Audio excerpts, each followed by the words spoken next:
Hello student, let us start a new chapter from secretarial practice, chapter number 5, directors of a company.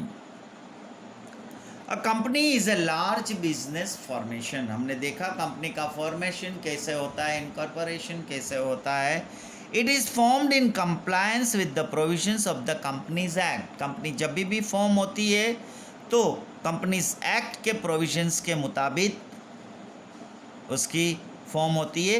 The personality of a company is artificial. Company के जो personality है वो artificial है. It can not work by itself. वो खुद काम नहीं कर सकती. In company formation the number of share holders owners is huge. और कंपनी के फॉर्मेशन के टाइम पे जो शेयर होल्डर्स और ऑनर्स होते हैं वो बहुत ज़्यादा नंबर में होते हैं. They are spread over the whole country. और ये पूरे कंट्री में भी स्प्रेड हो सकते हैं. Moreover there is no restriction on share transfer. Share transfer में कोई रिस्ट्रिक्शन नहीं है. There is always change in its ownership. हमेशा ऑनरशिप में चेंज हो सकता है. Company is a large entity. Company जो है वो बड़ी ऑर्गेनाइजेशन है. Nowadays, special managerial skills are required due to compulsion of maintenance of internal standard, production of quality product and increase in competition. जिस तरह से कंपटीशन बढ़ती जा रही है, क्वालिटी जो है प्रोडक्ट की उसको भी मेंटेन करना है. इंटरनेशनल स्टैंडर्ड भी मेंटेन करना है. और इसके लिए कंपनी को आजकल ऐसे स्पेशल मैनेजरियल स्किल्स की ज़रूरत है, कंपलसरी है. In a company direct management by owners share holders is not possible. जो भी ऑनर्स है और या शेयर होल्डर्स है वो कंपनी को मैनेज नहीं कर सकती directly. So share holders appoint their representatives. और शेयर होल्डर जो है वो अपने रिप्रेजेंटेटिव्स को अपॉइंट करती है. The functions of the company are carried out by a group of this representatives known as their board of directors. जो company का फंक्शन होता है वो ये जो ग्रुप ऑफ दिस रिप्रेजेंटेटिव्स है, जो रिप्रेजेंटेटिव का ग्रुप जो है उससे कैरिड होता है, जिसको हम बोर्ड ऑफ डायरेक्टर्स बोलते हैं. According to provisions made the board is required to meet within 30 days of the formation of the company and thereafter at least 4 times in a year. Company जब भी form हो जाती है और provision के मुताबिक ये बोर्ड को 30 दिन के अंदर एक मीट करनी है और हर साल में कम से कम 4 बार मीटिंग करनी है. Every director should participate in meetings. ये मीटिंग्स में हर डायरेक्टर को पार्टिसिपेट करना है. If for any reason he is not able to attend the meeting he can participate through video conference according to the new companies law. नए companies law के मुताबिक अगर कोई डायरेक्टर किसी कारणवश ये मीटिंग अटेंड नहीं कर सकता है तो वो वीडियो कॉन्फ्रेंस के ज़रिए पार्टिसिपेट कर सकता है. According to the companies act 2013 के कंपनीज एक्ट के मुताबिक मिनिमम ऑफ 1/3 और at least 2 directors whichever is more should be present in a meeting. Every company shall have at least one director who has stayed in India for a total period of not less than 180 days in a previous calendar year. कोई भी director appoint होता है company में तो वो जो director है वो कम से कम प्रीवियस कैलेंडर के मुताबिक 180 दिन इंडिया में स्टे किया होना चाहिए।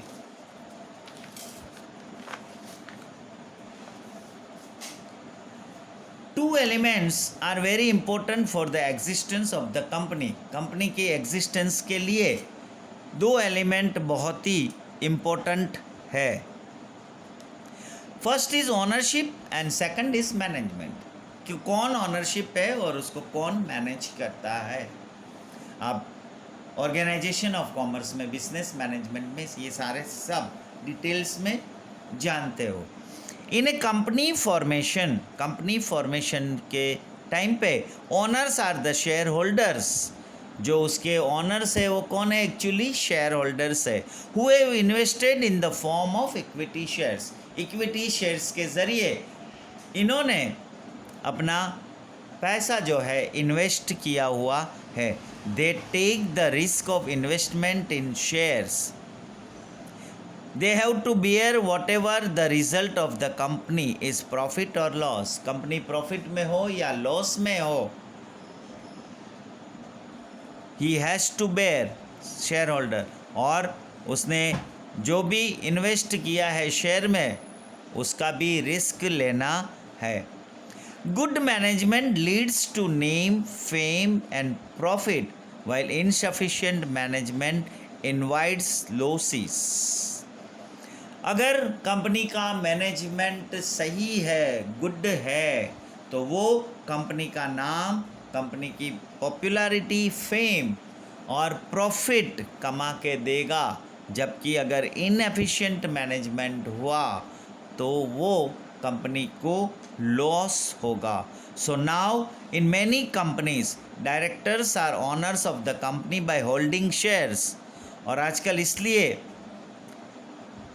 कंपनी के जो ओनर्स है वो डायरेक्टर्स, कंपनी के डायरेक्टर्स जो है वो owners of the company by holding shares, वो शेयर्स होल्ड करके कंपनी के ओनर्स हो जाते हैं। By their proper management policy, efficient administrative skill, they lead the company to success. और प्रॉपर मैनेजमेंट की पॉलिसी को अपना के, एडमिनिस्ट्रेटिव को एफिशिएंट करके अपनी स्किल के ज़रिए वो कंपनी को एक सक्सेस की तरफ ले जा सकता है। बोर्ड ऑफ डायरेक्टर्स जो भी है, या उसका डायरेक्टर स्किलफुल है और उसका मैनेजमेंट भी इसके लिए ऐसा चाहिए। In India the dynamics of managing a company change from time to time. At present, the management of a company is conducted only by a board of directors. A managing director is appointed to assist the board. Board of directors जो है आजकल company का management वो ही conduct करते हैं, board of directors ही करते हैं, manage करते हैं। और इसके लिए उसको असिस्टेंट के लिए मैनेजिंग डायरेक्टर को अपॉइंट करते हैं। Now directors and board of directors का मीनिंग जो है, that is according to the companies act 2013, director means a director appointed to the board of a company. A director has been defined by many authors. बहुत सारे author ने director का define किया हुआ है। A director is that person who formulates general policies for overall management, direction and control of the company. Director वो ऐसा person है जो कंपनी की जनरल पॉलिसीज़ को फॉर्मुलेट करती है, ओवरऑल मैनेज करती है, मैनेजमेंट करती है, डायरेक्शन देती है एंड कंट्रोल करती है कंपनी को। A director is that person who manages the company entirely. जो दूसरे ऑथर ने डिफाइन किया है कि डायरेक्टर का मीनिंग क्या हो सकता है, तो डायरेक्टर वो एक ऐसा इंसान है जो कंपनी को पूरी मैनेज करती है by formulating policies and strategies within the parameters of memorandum of association and articles of association. Articles of association and memorandum of association के पैरामीटर्स के लिमिटेशंस के अंदर विदिन वो पॉलिसीज़ को फॉर्मुलेट करती है और प्लानिंग करती है. However, we have to note that the company is managed collectively by a group of directors. Company जो है वो एक ऐसा डायरेक्टर का ग्रुप जो होता है कलेक्टिवली मैनेज करती है कंपनी को. This group is called the board of directors. और ये जो ग्रुप है उसको बोर्ड ऑफ डायरेक्टर्स बोला जाता है. The board of directors is the highest managing authority of a company. Company का टॉप मोस्ट मैनेजमेंट का पर्सन माना जाता है board of directors. Board of directors is the brain in the body of a company. Company की जो body है उसका ये बोर्ड ऑफ डायरेक्टर्स है वो ब्रेन माना जाता है, दिमाग माना जाता है.